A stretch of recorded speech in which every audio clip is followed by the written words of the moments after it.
दोस्तों, इस भाग के शुरुआत में कॉर्नर एक सपना देख रहा था जिसमें वो अपने दोस्तों के साथ गन पकड़कर लेटा हुआ था। वे सारे दोस्त एक कुत्ते को देख रहे थे जो कि एक तारों में फंसा हुआ था। तभी कॉर्नर उस कुत्ते को बचाने के लिए वहां से उठकर चला जाता है। बर्टिन और उसके दोस्त कॉर्नर को वहां जाने से रोकते हैं क्योंकि वहां फौजी उन पर हमला कर सकते थे। कॉर्नर जैसे ही कुत्ते को बचा रहा था तभी वो देखता है कि कुत्ते के अंदर एक बॉम्ब फिट है। बॉम्ब के फटते ही कॉर्नर की आंख खुल जाती है क्योंकि वो एक सपना ही देख रहा था। तभी सीन को शिफ्ट करके एक पुलिस ऑफिसर को दिखाया जाता है जो अपने कुत्ते के साथ घूमने आई थी। उसके साथ घूमने के लिए उसके साथ एक सेक्रेटरी भी आई थी जो उसे डेनियल के मौत के हमले के बारे में बताती है। तभी सीन को फिर से शिफ्ट किया जाता है और रियल दुनिया में टॉमी को दिखाया जाता है जो कि अपने एक्सीडेंट के बारे में बताता है कि उसके ऊपर हमला एक इनविजिबल कार ने किया था, लेकिन कोई भी टॉमी की इस बात पर भरोसा नहीं कर रहा था। तभी टॉमी के पास टॉमी से बड़ा एक ऑफिसर आता है और टॉमी को छुट्टी लेने के लिए कहता है, लेकिन इस बात पर टॉमी कहता है कि मैं ऐसे छुट्टी नहीं ले सकता। वो कैदी मेरी केस से भागा है तो मैं ही उसे पकड़ कर लाऊंगा। इसके बाद बड़ा ऑफिसर वहाँ से चला जाता है। ऑफिसर के जाने के बाद टॉमी को एहसास होता है कि उसकी बातें कोई तो सुन रहा है, लेकिन ये सब टॉमी का एक भ्रम था।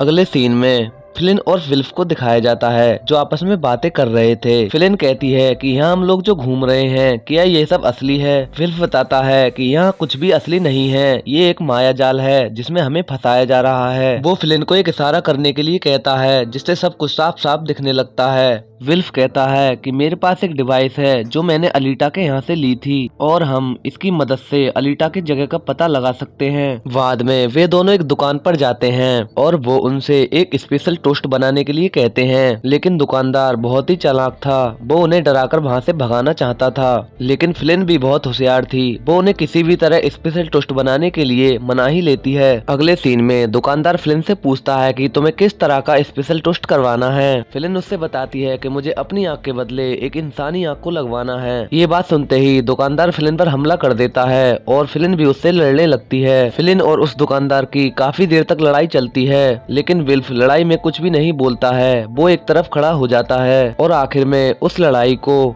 फिलिन ही जीतती है। दुकानदार फिलिन से कहता है कि इस काम को एक न्यू प्राइम मेंबर ही कर सकता है, जैसे कि अलीटा बैटल थी। ये सुनने के बाद फिलिन और विल्फ वहाँ से आने लगते हैं। वहाँ से आते हुए फिलिन विल्फ से कहती है कि तुमने कभी बताया नहीं कि तुम्हारी बहन एक न्यू प्राइम मेंबर है। विल्फ कहता है कि इसके बारे में तो मुझे भी नहीं पता था। अगले सीन में कॉर्नर को दिखाया जाता है जो अपनी गाड़ी को ठीक कर रहा था। तभी वहाँ पर एक बर्टिन का दोस्त आता है और कॉर्नर की हेल्प करने लगता है। तभी कॉर्नर उससे कहता है कि क्या तुम मुझे फ्यूचर की दुनिया में भेज सकते हो, क्योंकि कॉर्नर रियल लाइफ में अपनी टांगों की वजह से बहुत ज्यादा परेशान रहता था। दूसरी तरफ फ्यूचर की दुनिया में कॉर्नर की और बर्टिन की एक बॉडी तैयार हो रही थी जिसे एस तैयार कर रही थी, क्योंकि फ्यूचर के लोग कॉर्नर और बर्टिन को भी गेम के अंदर लाना चाहते थे। कुछ ही देर में वो कॉर्नर की और बर्टिन की बॉडी तैयार कर देती है। तभी अगले सीन में कोरबेल को दिखाया जाता है जिसने बॉब को बंदी बनाया हुआ था और बॉब के गले में एक बिजली के करंट का पट्टा भी बंधा हुआ था। बॉब को जैसे ही होश आता है वो कोरबेल पर हमला करता है, लेकिन बॉब के गले में करंट का पट्टा था जिससे उसे करंट लगने लगता है। कोरबेल बॉब को आगे से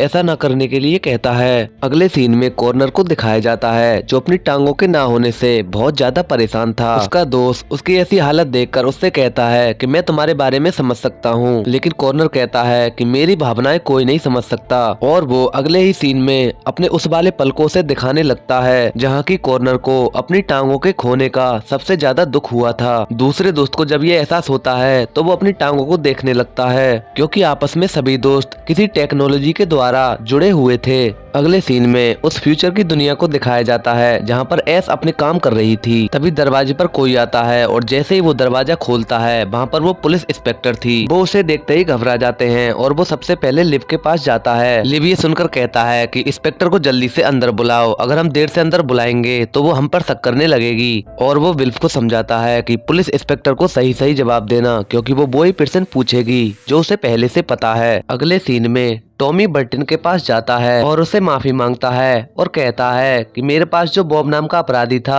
वो मुझसे छूटकर भाग गया। बर्टन इस बात पर गुस्सा होता है और कहता है कि मैंने तुम्हें एक काम दिया था, इसे भी तुम अच्छे से नहीं कर सके। टॉमी बताता है कि उसकी कार पर एक बहुत जोर से हमला हुआ था और वो हमला एक इनविजिबल कार ने किया था। तभी बर्टन टॉमी को वार्न करता है कि तुम हमारे रास्ते में से हट जाओ वरना तुम्हें अपनी जान भी गंवानी पड़ सकती है। ये सुनकर टॉमी बहुत उदास होता है क्योंकि टॉमी को कुछ भी समझ में नहीं आ रहा था। तभी अगले सीन में कोरबेल की बीबी को दिखाया जाता है जो अपने सामने बॉब को बैठाई पड़ी थी। वो बॉब से कहती है कि कोरबेल ने मुझे कुछ तुमसे पूछने के लिए भेजा है, अगर तुम खुद ही सब कुछ सच सच बता दोगे तो मैं तुम्हें आजाद कर दूंगी। बॉब बहुत ही चालाक था, वो जैसे ही उधर देखती है वो उसकी टेबल पर से एक भारी सा सामान उठा लेता है और वो उससे मछली के टैंक के बारे में पूछता है और उन मछलियों को पास से देखने के लिए कहता है। कोरबेल की बीबी को नहीं पता था कि आखिर बॉब क्या करने वाला है। वो उसे मछलियों के टैंक के पास जाने देती है। बॉब मछलियों के टैंक को फोड़ने की कोशिश करता है क्योंकि उसमें बहुत सारा पानी भरा हुआ था।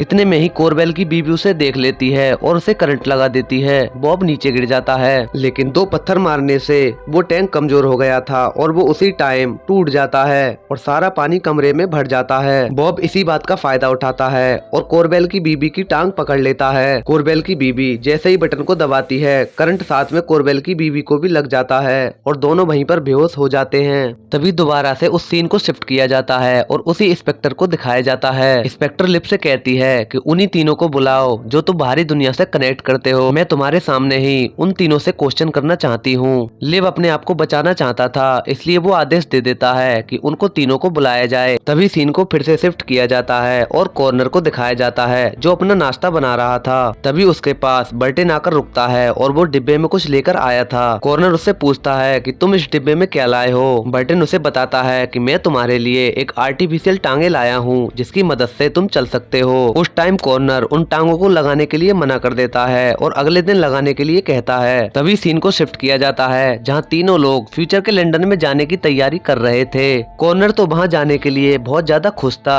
क्योंकि वहाँ पहुँचने के बाद वो अपनी असली टांगों को देख सकता था। थोड़ी ही देर में वे उन डिवाइसों के द्वारा वे फ्यूचर की दुनिया में पहुँच जाते हैं। वे वहाँ जाकर देखते हैं कि वहाँ पर तो मीटिंग लगी हुई है और वहाँ पर इंस्पेक्टर भी बैठी थी। तभी इंस्पेक्टर फिलिन के पास आती है और उससे कहती है क्या तुम ही हो वो जाबाज लड़की। और यहीं पर इस पार्ट का अंत कर दिया जाता है। अगर आगे के पार्ट आपको देखने हैं तो दोस्तों हमारे चैनल को सब्सक्राइब कर लेना।